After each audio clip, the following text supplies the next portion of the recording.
Ads లేకుండా latest episode చూడండి. మీరు మా అత్తయ్య గారి స్నేహితురాళ్ళు. మీరు ఇలా మాట్లాడటం ఏం బాగోలేదు. మాకున్న ఆస్తిలో 5 కోట్లు లెక్క కాదు. ప్రాణం పోయినా మా పిన్ని తప్పు చేయదు. మా ఫ్యామిలీ మ్యాటర్లో మీ ఇన్వాల్వ్మెంట్ వద్దు. మేం తేల్చుకోగలం.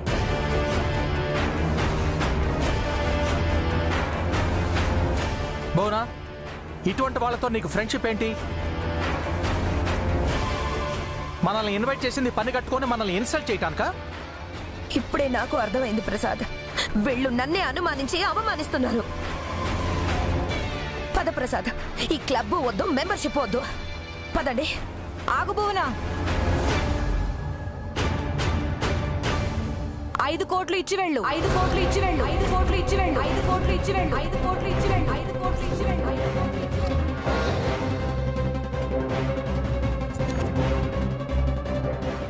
మేము నీకు ఒరిజినల్ నోట్లు ఇస్తే నువ్వు మాకు నకిలీ నోట్లు ఇచ్చావు.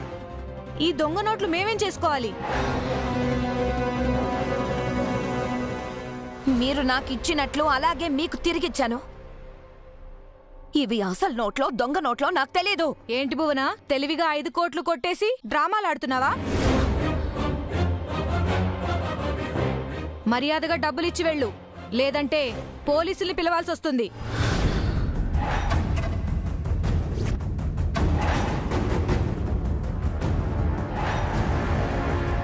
దీపు, కారులో చెక్ బుక్ తీసుకొని రా. ప్రసాద్, 5 కోట్ల చెక్ రాసి వీళ్ళ మోహన పడే.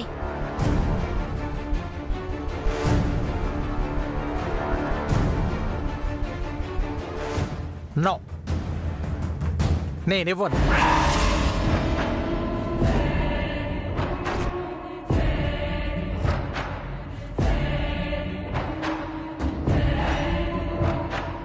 ప్రసాద్, ఇది నా ప్రెస్టీజియస్ ఇష్యూ. అందుకే డబ్బు ఇవ్వను అంటున్నాను. డబ్బు గనకిస్తే మనం తప్పు ఒప్పుకున్నట్టు అవుతుంది. అప్పుడు మన పరువు మర్యాద పోతుంది. చెయ్యని తప్పుకు నిన్ను దోషం చేయటం నాకు ఇష్టం లేదు. అయితే డబ్బులు ఇవ్వరన్నమాట. పోలీసులు పిలవమంటారా? పోలీస్ స్టేషన్లో కేసు పెట్టుకోండి, కోర్టులోనే తేల్చుకుందాం.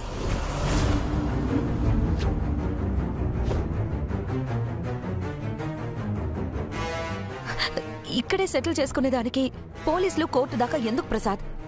అంటే నువ్వు అసలు నోట్లు దాచేసి దొంగ నోట్లు ఇక్కడికి తీసుకొచ్చావా? లేదు, నాకు అసలేం తెలీదు. నిన్న వాళ్ళు ఇచ్చింది అలాగే తీసుకొచ్చాను. రేపు ఇదే కోర్టులో ప్రూవ్ చేస్తాను. వీళ్ల మీద పరువు నష్టం దావా వేస్తాను. మనల్ని అవమానించిన దానికి వీళ్ళకి సరైన బుద్ధి చెప్తాను. పద వెళ్దాం.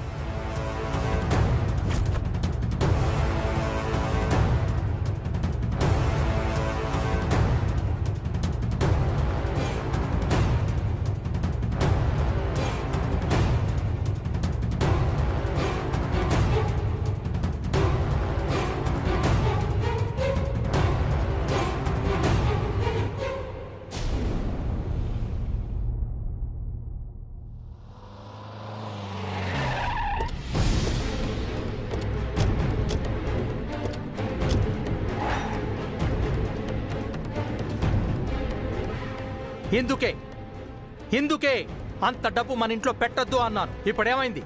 నీ స్నేహితురాళ్లే నిన్ను దొంగని చేశారు. నువ్వు తప్పు చేసావు ప్రసాద్. ఆ ముష్టి 5 కోట్లు వాళ్ళ మొహాన్ని విసిరొచ్చుంటే తలెత్తుకొని వచ్చేవాళ్ళం. తల ఎత్తుకొని కాదు, తల మీద నింద మోసుకుని వచ్చి ఉండేవాళ్ళం.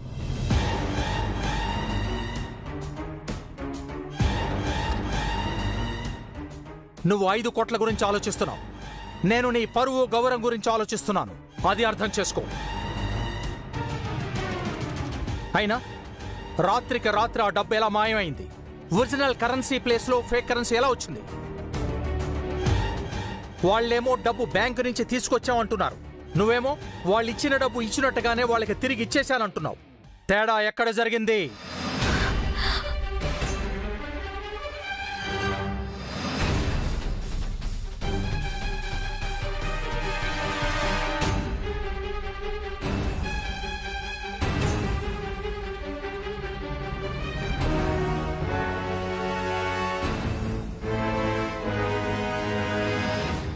ఏం జరిగిందండి? ఎందుకు అరుస్తున్నారు? ఈ భువన చేసే ప్రాబ్లమ్స్ వల్ల నాకు విసుగొచ్చేస్తుంది. ఉన్న ప్రాబ్లమ్స్ చాలా ఉన్నట్టు ఇంకా కొత్తవి క్రియేట్ చేస్తుంది. ఏ పని చేసేటప్పుడైనా కాస్త ఆలోచించి చేయాలి. ఎవరిని గుడ్డిగా నమ్మకూడదు. నీ వల్ల నాకు తలనొప్పి వస్తుంది. చిచ్చే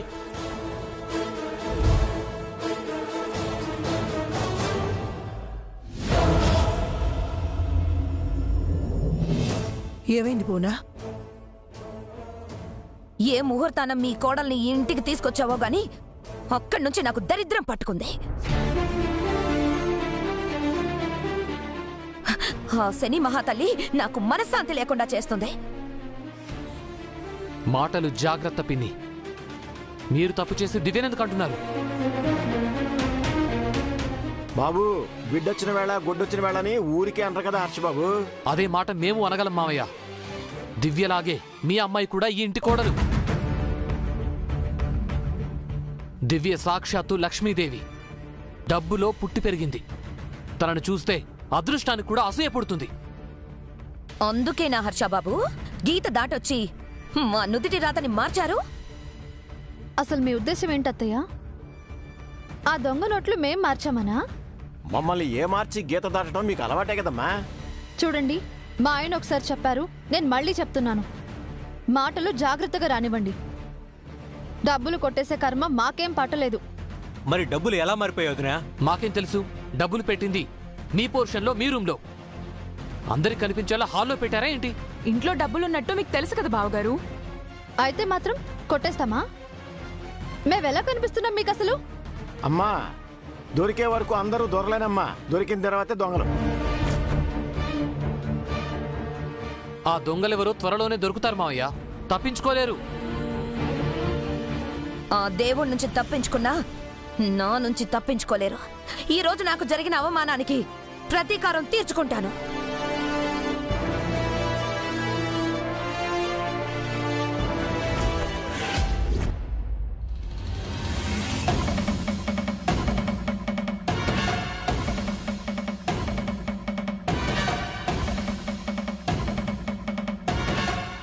భువనేశ్వర్ అంటే ఎవరు? నేనే. మనీ ఫ్రాడ్ చేశారని మీ మీద కంప్లైంట్ రిజిస్టర్ అయింది. మిమ్మల్ని అరెస్ట్ చేయడానికి వచ్చాం.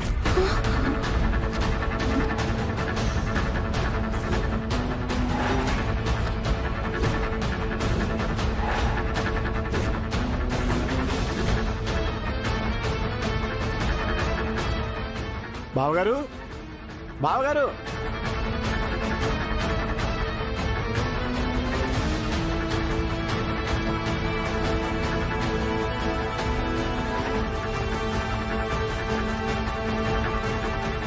సిస్టర్ని అరెస్ట్ చేస్తారట బావగారు.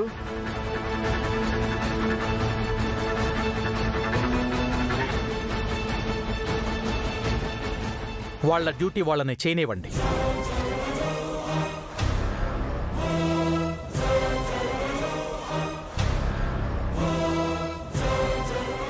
ప్రసాద్, భువన, నువ్వు పోలీసులతో వెళ్ళు. కోర్టులో చూసుకుందాం. అదేంటి డాడ్, మామ్ను పోలీస్ స్టేషన్కి తీసుకెళ్లకుండా ఆపలేరా? ఆపలేం చిన్నబాబు. ఎఫ్ఐఆర్ ఫైల్ చేసిన తర్వాత అరెస్ట్ కంపల్సరీ.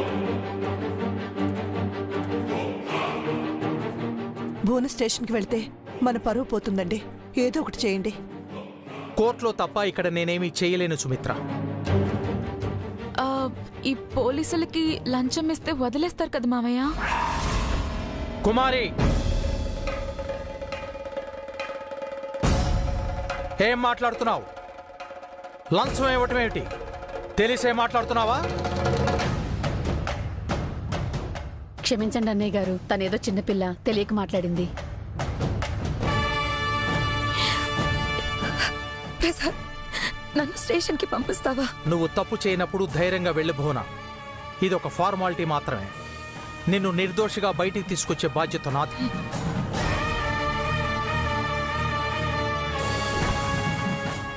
ఎస్ఐ గారు. అలాగే సార్. Madam please. కానిస్టేబుల్స్ తీసుకురండి.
అమ్మయ్యా, 5 కోట్లు అసలైన నోట్లు బొంతలో భద్రంగా ఉన్నాయి. ఏం భద్రమో ఏమో, నాకు భయమేస్తుందయ్యా. దొరికిపోతే మన గతి శ్రీకృష్ణ జన్మస్థానమే. అవునన్నా, అసలే మామయ్య గారి దగ్గర లైసెన్స్డ్ గన్ ఉంది. దొరికితే మనల్ని పిట్టల్ని కాల్చినట్టుగా కాల్చి పడేస్తారు. ఆ గన్ను గుర్తు చేకే బాబు, దాన్ని తలుచుకుంటూనే నాకు వణుకొస్తుంది. అసలు నోట్ల స్థానంలో నకిలీ నోట్లు ఉన్నాయని తెలిసాక గుట్టు చప్పుడు కాకుండా బావగారు డబ్బులిచ్చి సెటిల్మెంట్ చేస్తారు అనుకున్నాను. కానీ పోలీసులు వస్తారని, వియ్యపురాల్ని అరెస్ట్ చేస్తారని, వ్యవహారం ఇంత దాకా వెళ్తుందని నేను అస్సలు అనుకోలేదు. మరి ఇప్పుడు ఏం చేద్దాం అయ్యా?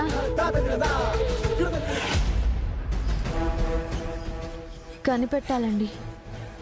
ఆ డబ్బులు ఎవరు మార్చారో కనిపెట్టి చిన్నతయ్యని సేవ్ చేయాలి. ఖచ్చితంగా ఇది ఇంటి దొంగల పనే దివ్య. బయట వాళ్ళు ఎవరూ చేయలేదు. ఏడుకొండలు బాబాయ్ ఏమైనా? వాళ్ళ మీదే నాకు డౌట్గా ఉంది. పిన్ని అలాంటిది కాదు. దీపు అంత పెద్ద తప్పు చేయడు.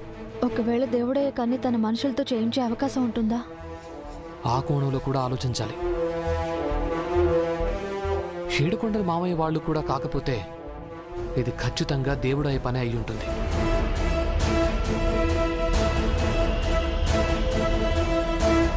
ఖచ్చితంగా మొదటి అనుమానం మన మీదే వస్తుంది. అందుకని మనం ఇక మీద చాలా జాగ్రత్తగా ఉండాలి. మన కళ్ళల్లో భయం కనిపించకూడదు, మన మాటల్లో కంగారు వినిపించకూడదు, మన నడకలో తొట్టుపాటు ఉండకూడదు. అర్థమైందా?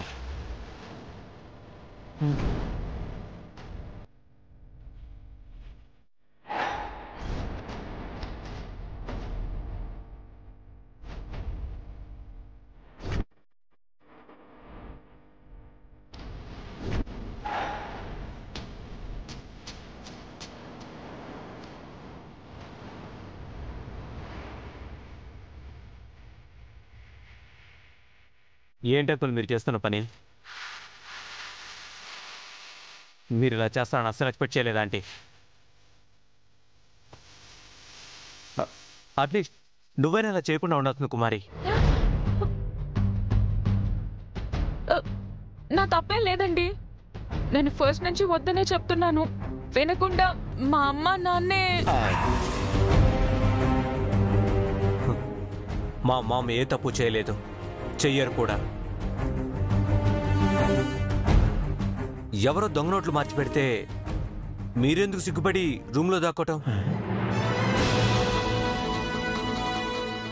అల్లుడు గారు వినలేదా ఏంటి? పోలీసులు వచ్చి మామని స్టేషన్కి తీసుకెళ్ళాక మీరు రూమ్లోకి రావడం నేను చూశాను. అంటే మా మీద మీకు అనుమానం లేదా అల్లుడు గారు? ఎందుకుంటే అలాంటి? మీరేమన్నా పరాయి వాళ్ళ? మా సొంత వాళ్ళే కదా.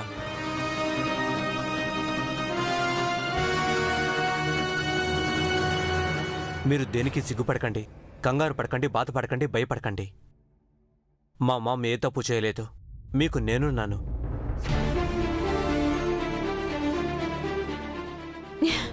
మా ఆయన బంగారం.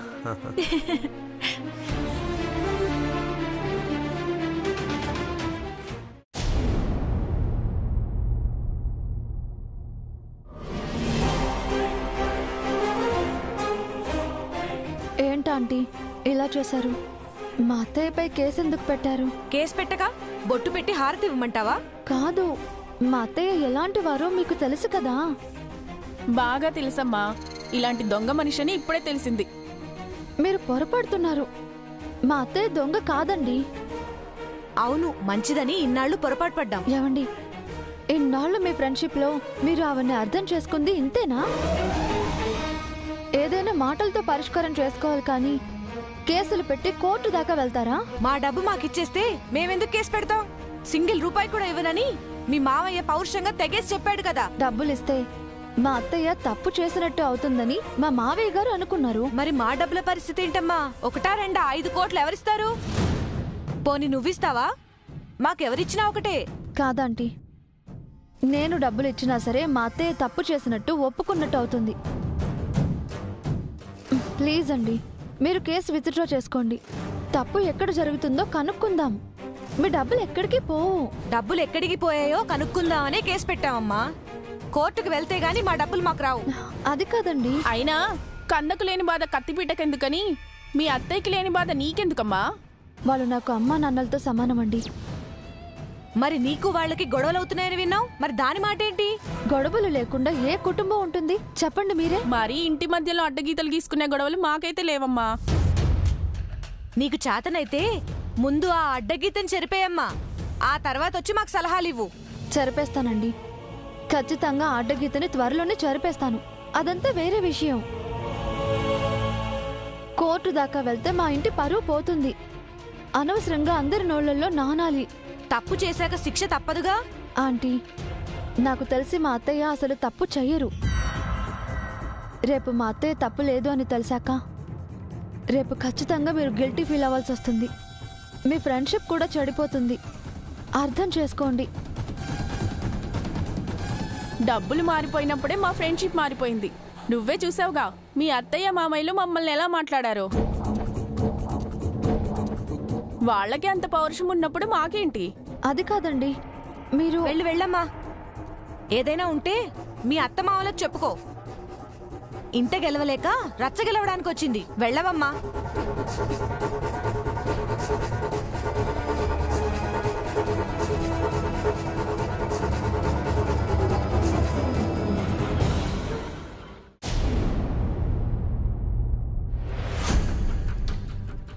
ఎస్ఐ గారు నమస్తే సార్, కూర్చోండి. పర్లేదండి, నా వైఫ్ స్టేషన్ బెయిల్ని ప్రాసెస్ చేయడం కోసం వచ్చాను. సారీ సార్, కేవలం మనీ ఫ్రాడ్ కేసు మాత్రమే కాదు, ఫేక్ కరెన్సీ యూజ్ చేశారు. నాన్ బెయిలబుల్ కేసు సార్ ఇది. జడ్జి గారు కూడా బెయిల్ ఇవ్వరు.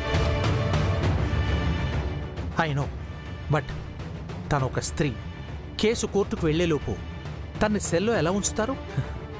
మాకన్నా మీకే రూల్స్ ఎక్కువ తెలుసు కదా సార్. ఒక సీనియర్ అడ్వకేట్ అయ్యుండి మీరు ఇలా అడగడం భావ్యం కాదు. ఫేక్ కరెన్సీ అన్నది దేశ ఆర్థిక భద్రతకు సంబంధించిన పెద్ద విషయం. కేసు ఎంత స్ట్రాంగ్గా ఉందో ఈపాటికి మీకు అర్థమై ఉండాలి. మీ టైం బాగుండి ఇంకా ఇన్వెస్టిగేషన్ టీం రాలేదు. వచ్చుంటే ఆవిడ్ని ఇంట్రాగేషన్ చేసి ఉండేవారు.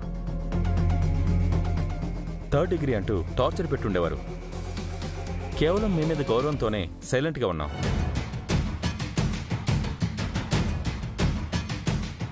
ఒకసారి నా భార్యను చూసి రావచ్చా? ఓకే, చూడొచ్చు. Thank you.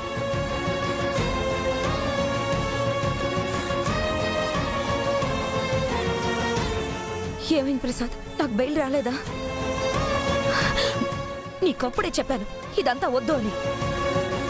5 కోట్లు వాళ్ళ మొహాన పడేసుంటే ఈ రోజు నేను ఇలా సెల్లో ఉండేదాన్ని కాదు కదా.